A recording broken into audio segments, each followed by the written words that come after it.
ask, how many of you would consider yourself as outdoor people? Outdoor recreation people. You like to get out, you like to take fresh air, you like to experience things. Let's see again. All right.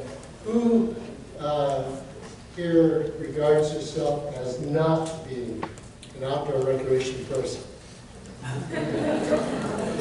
So these are the ones we need to work on. All right. Okay.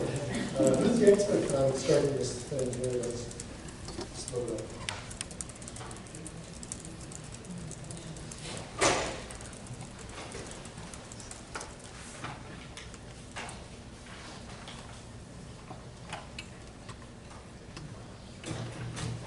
So, John asked me to talk about national trails. And, I'm not going to speak about this as an advocate for creating a national trail, but I thought at least we should be informed as to what a national trail would be and why it is one of many strategies that could be used for the summer trails. So I wanted to talk about the national trail system, just so you can be familiar with how this works. How this works. Not working. Technical challenge there. Outside, outdoor people. He's here. Was it working?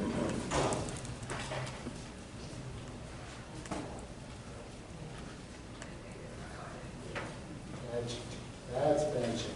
Okay. So the National Trail System Act was actually created in 1968. And just to read a bit from the act itself, it promotes the preservation of, public access to, travel within, and enjoyment and appreciation of the open air, outdoor areas, and historic resources of the nation. So I was going to describe the various trails that would qualify as national trails. For instance, we have scenic trails. It was mentioned earlier by Phil. The Pacific Crest Trail is an example of a national scenic trail. Then we have historic trails. That could be something like in this photograph, the famous Iditarod Trail up in Alaska. Recreation trails, you might see those closer to home. And in this case, here is one that actually promotes mountain bike use. And then there are other side connecting trails that might lead into these other nationally significant trails. So by definition, national scenic trails, they're extended trails. And get this, at least 100 miles in length. To provide maximum outdoor recreation potential and conservation and enjoyment of nationally significant scenic, historic, natural, and cultural qualities. They may be located so as to represent deserts, marshes, grasslands.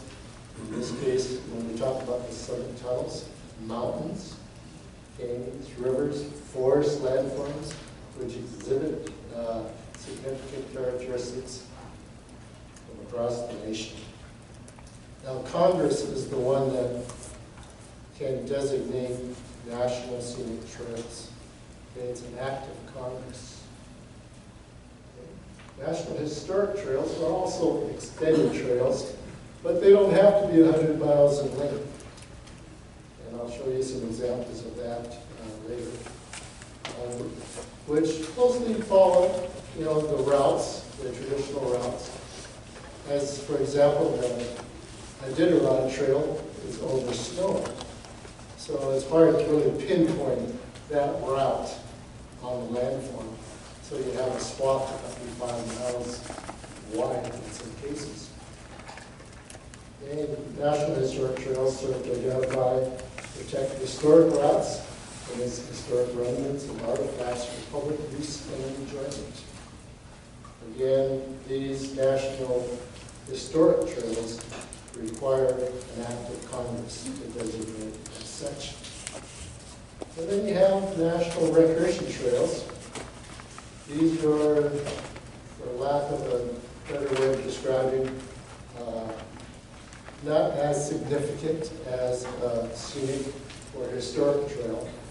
They can be established by the Secretary of Interior, which manages the parks or Bureau of Land Management lands, or the Secretary of Agriculture, which oversees the lands on the National Forest System, managed by the U.S. Forest Service. Then you can also have national trails on some state lands and private lands when they are coordinated and collaborated with the various agencies and departments. So, you'll hear about these trails or you'll read about them.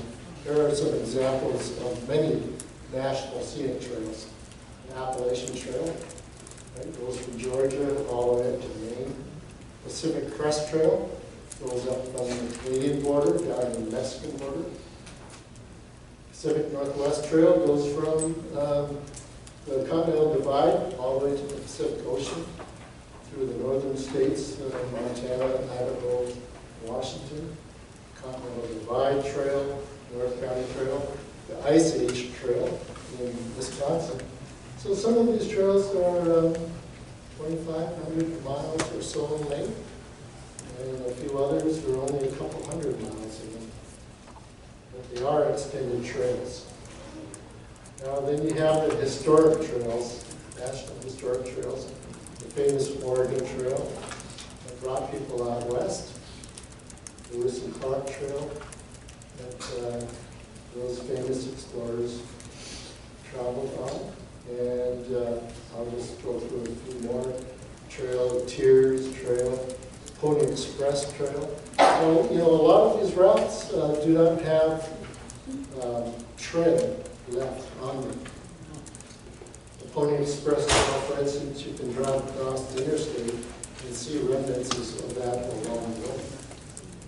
Here's an interesting one that's less than 100 miles, since that's Selma to Montgomery Trail, which I believe is only 50 miles. And of course, that celebrates and honors the civil rights movement of the 60s. So Congress also recognizes that you know, this community involvement is essential, and I think that's why we're here today. You know, we're talking about getting this community and then a larger community interested in this particular project. And Congress definitely recognizes the value of that. And then it also encourages, the act encourages volunteers and citizen groups to work on the planning and development, maintenance of the trails where appropriate.